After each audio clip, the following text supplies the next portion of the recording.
Middle ఈస్ట్లో ప్రస్తుతం జరుగుతున్నది ఏదో సాదాసీదా యుద్ధం కాదు. ఇది గ్లోబల్ ఎకానమీని మరియు ప్రపంచ ముఖచిత్రాన్ని పూర్తిగా మార్చేయగల ఒక పెద్ద భూకంపం. అయితే ఈ గ్లోబల్ తుఫాను మధ్య మన భారత్ చేతులు కట్టుకుని కూర్చోలేదు. శత్రువుల గుండెల్లో రైళ్లు పరిగెత్తించేలా భారత్ రాత్రికి రాత్రే ఒక మాస్టర్ స్ట్రోక్ ఆడింది. ఇంతకీ ఆ మాస్టర్ స్ట్రోక్ ఏంటి? భారత్ తన సరిహద్దులను ఎలా ఒక అజేయమైన కోటగా మార్చుకుంది?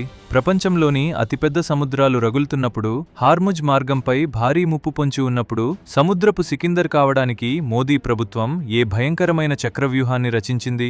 భారత నౌకాదళం యొక్క కొత్త స్వదేశీ శికారీలు ఇప్పుడు శత్రువును సముద్రపు లోతుల్లో కూడా వెతికి పట్టుకోవడానికి సిద్ధమయ్యారా? మరియు ఆ 1950 కోట్ల సీక్రెట్ మరియు భయంకరమైన బిగ్ డీల్ ఏంటి?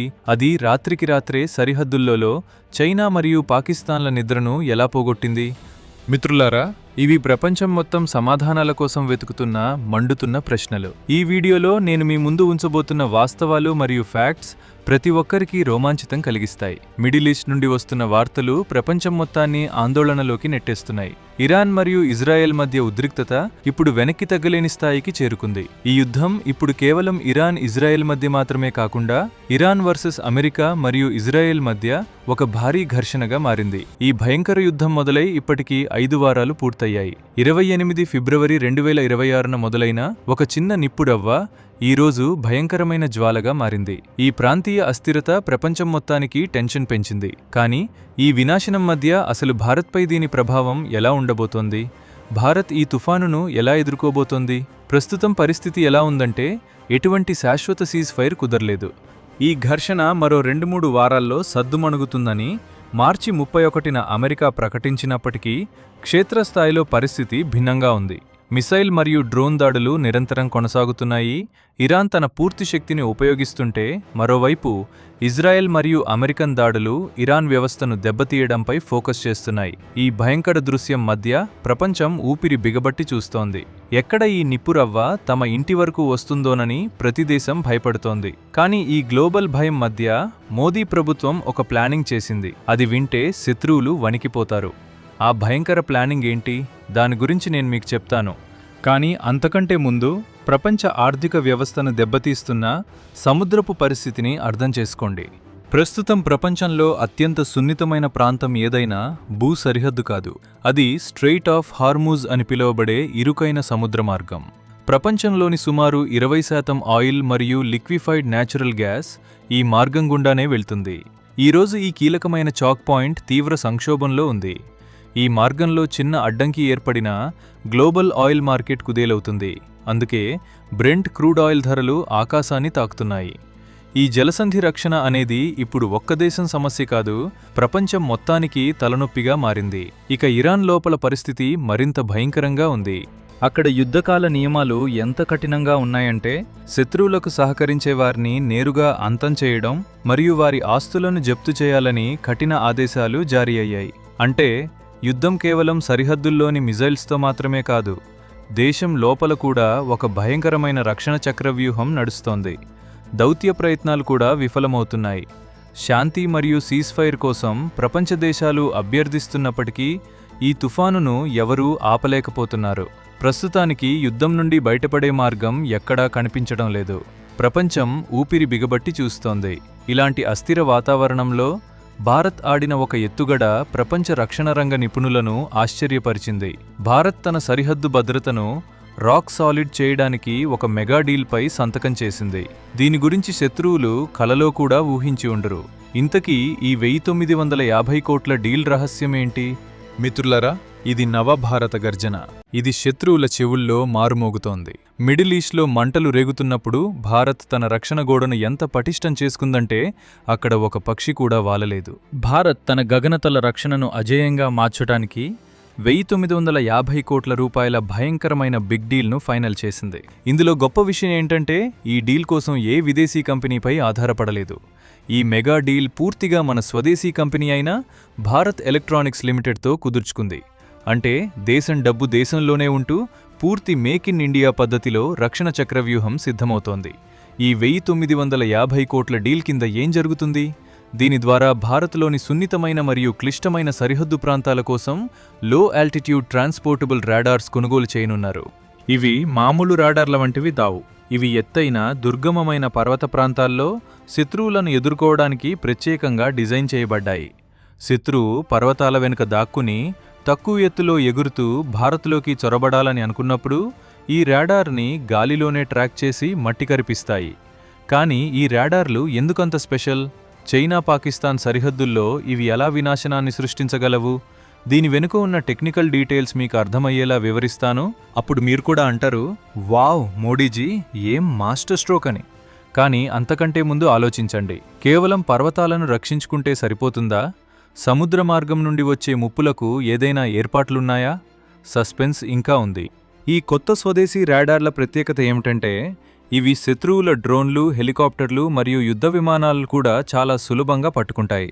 ముఖ్యంగా రాడార్ కళ్ళ నుండి తప్పించుకోవటానికి నేలకు లేదా పర్వతాలకు దగ్గరగా తక్కువ ఎత్తులో ప్రయాణించే వాటిని ఇవి ఇట్టే పసిగట్టేస్తాయి.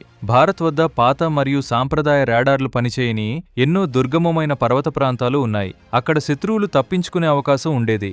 కానీ ఇకపై అలా జరగదు. ఇప్పుడు చైనా మరియు పాకిస్తాన్ సరిహద్దుల్లోని ప్రతి అంగుళంపై భారత్ యొక్క మూడవ కన్ను 24 గంటలు మరియు వారంలో 7 రోజులు తెరిచే ఉంటుంది. శత్రువు విమానం గాల్లోకి ఎగరకముందే మన కమాండ్ సెంటర్లో ఎర్లీ వార్నింగ్ అలారం మోగుతుంది. ఈ రాడార్లను ట్రాన్స్పోర్టబుల్ అంటే సులభంగా ఒక చోటు నుండి మరొక చోటుకు తరలించేలా డిజైన్ చేశారు. దీని అర్థమేమిటో మీకు తెలుసా? శత్రువు ఏదైనా ఒక నిర్దిష్ట సెక్టార్లో ఏదైనా కుట్ర పన్నుతున్నాడని మనకు అనిపిస్తే రాత్రికి రాత్రే ఈ రాడార్లను అక్కడికి తరలించి మోహరిస్తాము. శత్రువుకు కనీసం అనుమానం కూడా రాదు. వాడి ప్లానింగ్ అంతా మట్టిలో కలిసిపోతుంది. మౌలిక సదుపాయాలు, రోడ్లు లేని చోట కూడా ఈ రాడార్లు వెంటనే చేరుకుని తమ పనిని ప్రారంభిస్తాయి. డ్రోన్లు మరియు ప్రిసిజన్ గైడెడ్ ఆయుధాల కాలంలో భారత్ తీసుకున్న ఈ నిర్ణయం శత్రువులకు కాలేయముడితో సమానం. ఇది భూమి మరియు ఆకాశానికి సంబంధించిన విషయం. ఇక్కడ భారత్ తన గగనతలాన్ని సురక్షితం చేసుకుంది. కానీ అసలు థ్రిల్లర్ సముద్రంలో మొదలవబోతోంది. హార్ముజ్ జలసంధిలో మంటలు రేగుతున్నప్పుడు భారత్ తన సముద్రాన్ని వదిలేస్తుందా? అస్సలు వదలదు. భారత నౌకాదళం ఇప్పుడు సముద్ర గర్భాన్ని చీల్చి చెండాడే పని చేయబోతోంది. ఆ తేదీ నోట్ చేసుకోండి, 3 ఏప్రిల్ 2026. ఈరోజు భారత నౌకాదళం ఒక పెద్ద చరిత్ర సృష్టించబోతోంది. దాని గంభీర ధ్వని బీజింగ్ నుండి ఇస్లామాబాద్ వరకు స్పష్టంగా వినిపిస్తుంది. 3 ఏప్రిల్న భారత నౌకాదళంలో పూర్తి స్వదేశీ మరియు అత్యంత ప్రమాదకరమైన స్టీల్త్ యుద్ధనౌక తారాగిరి చేరబోతోంది. నౌకాదళం దీనికి ద డేరింగ్ ఈగిల్ అని పేరు పెట్టింది. ఇది ఆత్మనిర్భర్ భారత్ యొక్క కొత్త అధ్యాయం. దీన్ని చూసి శత్రువు భయంతో వణికిపోతాడు. విశాఖపట్నంలో రక్షణ మంత్రి రాజ్నాథ్ సింగ్ ఈ మహాబలిని నౌకాదళానికి అప్పగించినప్పుడు సముద్ర కెరటాలు కూడా దీనికి స్వాగతం పలుకుతాయి. మిత్రులారా, అసలు ఈ తారాగిరి అంటే ఏమిటి? ప్రాజెక్ట్ 17A కింద తయారైన ఇది మామూలు ఓడ కాదు. ఇది 6670 టన్నుల భారీ మరియు భయంకరమైన యుద్ధనౌక. ఇది మేక్ ఇన్ ఇండియా శక్తికి నిదర్శనం. ఈ ఓడ స్టీల్త్ టెక్నాలజీతో నిర్మించబడింది. సులభంగా చెప్పాలంటే స్టీల్త్ అంటే కనిపించకుండా మాయమవడం. శత్రువుల ఎంతటి శక్తివంతమైన రాడార్లకైనా ఈ ఓడ వారి సిస్టమ్స్లో కనిపించదు. తారాగిరి తమ దగ్గరకు వచ్చిందని శత్రువుకు తెలిసేలోపే వారి నామరూపాలు లేకుండా తారాగిరి తుడిచిపెట్టేస్తుంది. సస్పెన్స్ ఇప్పుడే మొదలైంది మిత్రులారా. ఇది కేవలం దాక్కోవడం మాత్రమే తెలుసా, లేక దాడి చేయడానికి ఏమైనా భయంకరమైన ఏర్పాట్లున్నాయా? ఈ యుద్ధనౌకలో ఉపరితలం నుండి ఉపరితలానికి దాడి చేసే ప్రమాదకరమైన మిజైల్స్ ఉన్నాయి. ఈ ఓడ డీజిల్ గ్యాస్ ప్రపల్షన్ టెక్నాలజీతో నడుస్తుంది. అంటే ఇది సముద్రంలో అత్యంత వేగంగా ప్రయాణించడమే కాకుండా ఎక్కువ కాలం ఆగకుండా ఉండగలదు. దీనిని ప్రత్యేకంగా యాంటీ సబ్మెరైన్ ఆపరేషన్స్ అంటే శత్రువుల జలాంతర్గాములను నీటిలోనే పాతిపెట్టడానికి డిజైన్ చేశారు. Mazagon dock ship builders limited MDLలో తయారైన ఈ తారాగిరి సముద్రంలోకి దిగితే హిందూ మహాసముద్రంలో నిఘా పెట్టే చైనా జలాంతర్గాములు తప్పించుకోవటం అసాధ్యం. కానీ విషయం తారాగిరి వద్దే ఆగదు. మోదీ ప్రభుత్వం ప్లానింగ్ అంత చిన్నది కాదు. ప్రాజెక్ట్ 17A కింద ఇలాంటి 7 నీలగిరి క్లాస్ స్టీల్త్ ఫ్రిగేట్స్ తయారవుతున్నాయి. తారాగిరితో పాటు దూనాగిరి, నీలగిరి, ఉదయగిరి, మహేంద్రగిరి, హిమగిరి మరియు వింజగిరి వంటి మహాబలులు సిద్ధమవుతున్నారు. ఈ ఓడలలో 75% కంటే ఎక్కువ సిస్టమ్స్ పూర్తి స్వదేశీవే. ఇవి బ్రహ్మోస్ వంటి విధ్వంసకర మిజైల్స్తో అమర్చబడి ఉన్నాయి. బ్రహ్మోస్ పేరు వింటేనే శత్రువులకు చెమటలు పడతాయి. వీటితో పాటు long range surface to air missile, Barak eight system మరియు స్వదేశీ రాకెట్ లాంచర్ IRL కూడా ఉన్నాయి. అంటే ఆకాశం నుండి సముద్ర గర్భం వరకు ప్రతి వైపు నుండి శత్రువు చుట్టుముట్టబడ్డాడు. కానీ సముద్రపు ఆట కేవలం ఉపరితలంపైనే ఉంటుందా? శత్రువు దాక్కుని దాడి చేసే ఆ లోతైన చీకటి సముద్ర గర్భం సంగతేంటి? దానికోసం భారత్ ఏం ఏర్పాటు చేసింది? ఇక్కడే భారత నౌకాదళం యొక్క రెండవ భయంకరమైన వేటగాడు అగ్రే ఎంట్రీ ఇస్తుంది. ఇది మామూలు ఓడ కాదు. ఇది ఒక యాంటీ సబ్మెరైన్ వార్ఫేర్ క్రాఫ్ట్. ఇది సముద్రపు లోతుల్లోకి వెళ్లి శత్రు జలాంతర్గాములను అంతం చేయడానికే పుట్టింది. ఏదైనా శత్రు జలాంతర్గామి భారత్ వైపు వస్తోందని అగ్రేకు తెలియగానే ఇది తన లైట్ వెయిట్ టార్పిడోలు మరియు యాంటీ సబ్మెరైన్ రాకెట్ లాంచర్లతో అటాక్ చేస్తుంది. శత్రువుకు ఎదురుదాడి చేసే అవకాశం కూడా ఇవ్వదు.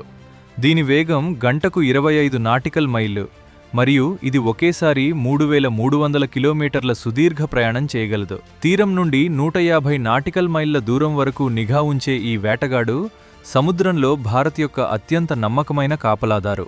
ఇందులో 30 మిల్లీమీటర్ల ప్రమాదకరమైన నేవల్ గన్ కూడా ఉంది. కానీ సముద్రంలో ఓడలు, జలాంతర్గాములు దింపితే సరిపోదు. సముద్రం ఒక మాయా ప్రపంచం, ఒక తెలియని ప్రపంచం. ఈ ప్రపంచంలోని ప్రతి అంగుళాన్ని మ్యాప్ లేకుండా దాటడం అంటే మృత్యువును ఆహ్వానించడమే. మరి ఈ చిక్కుముడిని విప్పడానికి భారత్ వద్ద ప్లాన్ ఏంటి? ఇక్కడే భారత్ తన 3వ మరియు అత్యంత ప్రత్యేకమైన బ్రహ్మాస్త్రాన్ని సముద్రంలోకి దించింది. దాని పేరే ఐఎన్ఎస్ సంశోధక్. ఇది భారత్ యొక్క అత్యంత అడ్వాన్స్డ్ మరియు అత్యాధునిక సర్వే వెసల్. 110 మీటర్ల పొడవున్న ఈ ఓడ సముద్ర గర్భాన్ని స్కాన్ చేసే పని చేస్తుంది.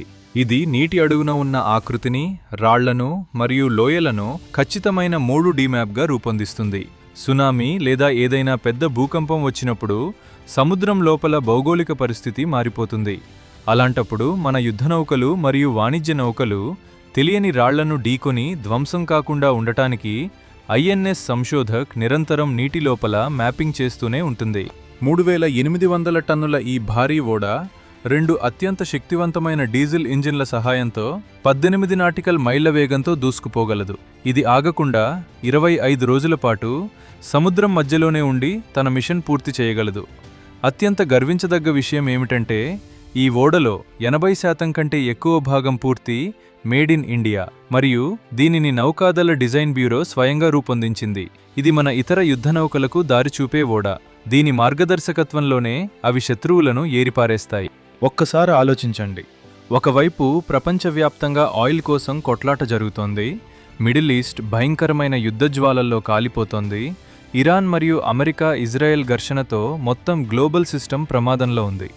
మరోవైపు మన నవభారత్ ఉంది. ఎవరికీ తలవంచని భారత్ తన సరిహద్దుల చుట్టూ ప్రపంచంలోని ఏ శక్తి కూడా ఛేదించలేని ఇనుప వలయాన్ని నిశ్శబ్దంగా నిర్మిస్తోంది. గగనతలంలో 1950 కోట్ల స్వదేశీ రాడార్లు శత్రువుల ప్రతి ఎత్తుగడను చిత్తు చేయడానికి మేల్కొని ఉన్నాయి. సముద్రంలో తారాగిరి మరియు దూనాగిరి వంటి మహాబలులు మిజైల్స్ సిద్ధం చేసుకుని నిలబడ్డాయి. సముద్ర గర్భంలో అగ్రే వంటి సైలెంట్ కిల్లర్లు గస్తీ కాస్తున్నాయి మరియు సముద్రపు మొత్తం మ్యాప్ ఐఎన్ఎస్ సంశోధక్ వద్ద భద్రంగా ఉంది. ఇవి కేవలం కొన్ని ఆయుధాలా? కాదు. ఇది ప్రపంచానికి భారత్ ఇస్తున్న ఒక బలమైన సందేశం.